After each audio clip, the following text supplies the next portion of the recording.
Hello everyone, I'm Pharmacist Michael. Today I'm going to talk about female pattern hair loss and what actually works to treat it.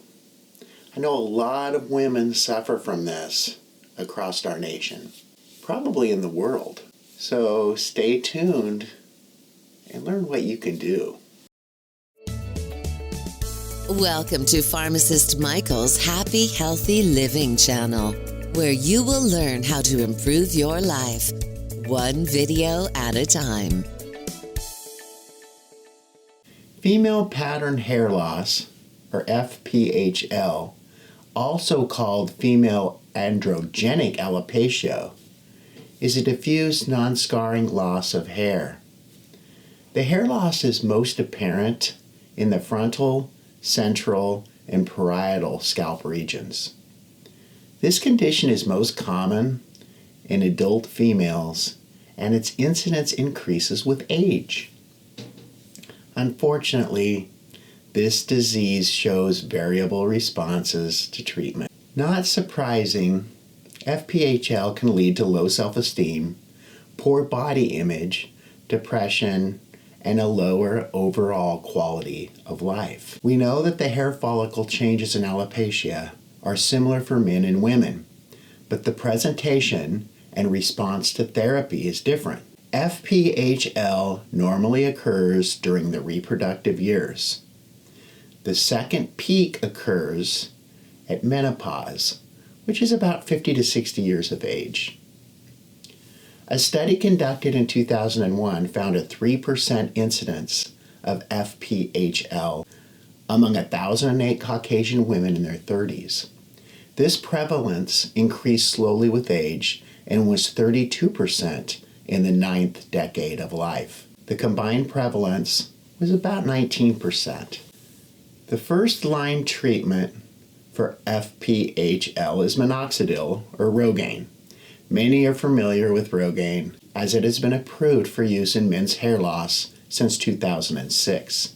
We are not completely sure how Minoxidil works, but it is thought to promote the growth phase of the hair follicle, shorten the resting phase, and enlarge miniaturized follicles. In 2014, 5% Minoxidil was approved for FPHL. Before this, only 2% minoxidil solution was approved for use in women. Studies have shown that once daily application of a 5% foam is as effective as twice daily application of a 2% solution. This is important because once daily application is more convenient for the patient. There are side effects associated with the use of Minoxidil, just like any other drug. During the Rogaine clinical trials conducted by Johnson & Johnson, the following side effects were reported. The following side effects were reported in at least 2% of the study participants: weight gain, headache, itching, nasal and upper respiratory tract infections. One of the common concerns among women using hair growth products is the worry of hair growing in the wrong places. Hypertrichosis has been reported with both strengths of Minoxidil, but is significantly less with the 5% foam. It is recommended that Minoxidil be applied at least 2 to 4 hours prior to bedtime, with hands thoroughly washed after application to limit unwanted hair growth on the face. Other treatment options if Minoxidil is ineffective. Other medications may be tried. It is important to note that although these secondary treatments may be tried, no conclusive evidence supporting their effectiveness is available. In fact, a Cochrane review including 47 trials with 5,290 subjects found only Minoxidil to be effective for FPHL. Although evidence is lacking, these systemic treatments are still utilized in some situations. They will be briefly discussed here. Spironolactone. This is an aldosterone antagonist. It works by blocking androgen receptors and has some inhibition of androgen synthesis. It is usually the initial second-line agent employed for FPHL because it is often used in women for other indications such as acne, hirsutism, and polycystic ovarian syndrome. This gives providers more confidence in regards to side effects and tolerability. Spironolactone has limited positive data available for its use in FPHL. One open-label study treated patients with either spironolactone or cyproterone.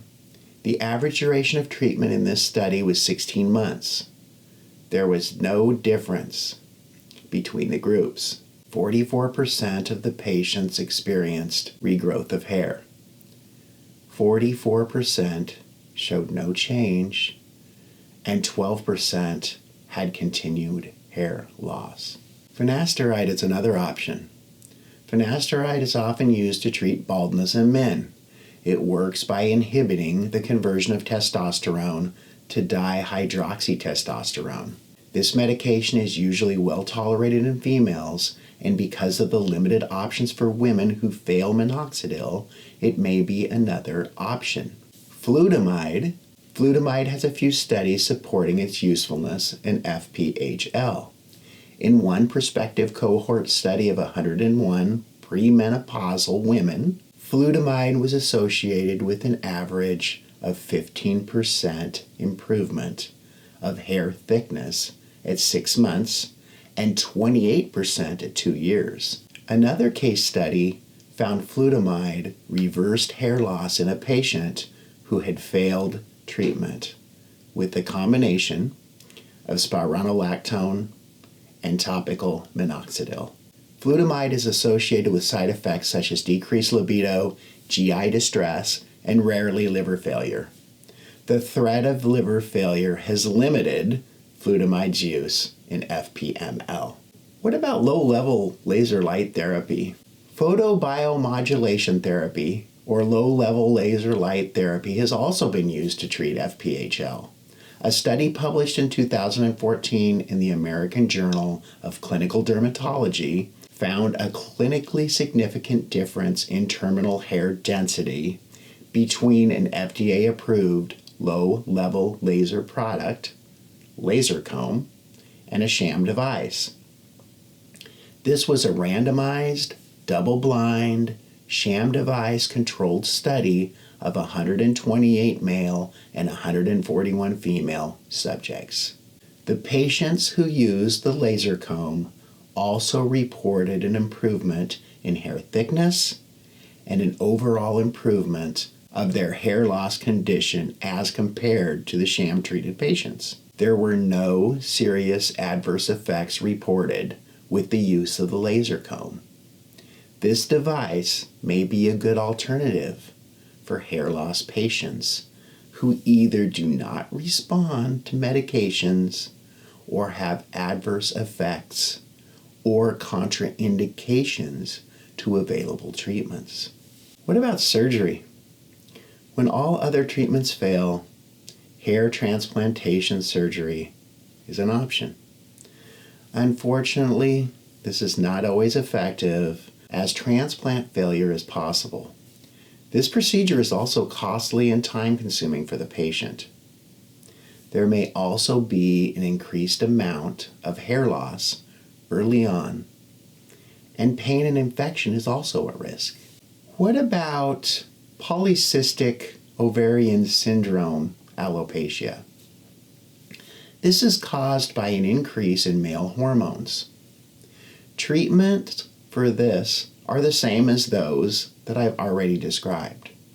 In addition, birth control pills may be used to help decrease androgen levels. Oral contraceptives not only help with hair loss, but also can be effective for the treatment of other PCOS symptoms, such as acne and irregular menstruation. There is evidence that weight loss in women with PCOS can also decrease androgen levels. Even a loss of 5 to 10% of body weight can have a significant effect on PCOS symptoms. Female pattern hair loss is an unfortunate ailment that increases in prevalence with age. This condition leads to poor self-esteem, a distorted body image, and may even lead to depression. Unfortunately, the treatments available for this disorder are scarce. The only scientifically proven method is topical Minoxidil or Rogaine. I have placed a link to Rogaine in the description section of this video for your convenience. Other treatments have been used with some success, but are not well supported by the clinical literature. Please leave any questions or comments in the comments section of this video. If you know someone with female pattern hair loss, or anyone that might enjoy watching this video, please send it to them. If you've enjoyed this video, please give it a thumbs up. Please subscribe to this channel for more happy, healthy living information. I'm Pharmacist Michael. Be happy and be healthy.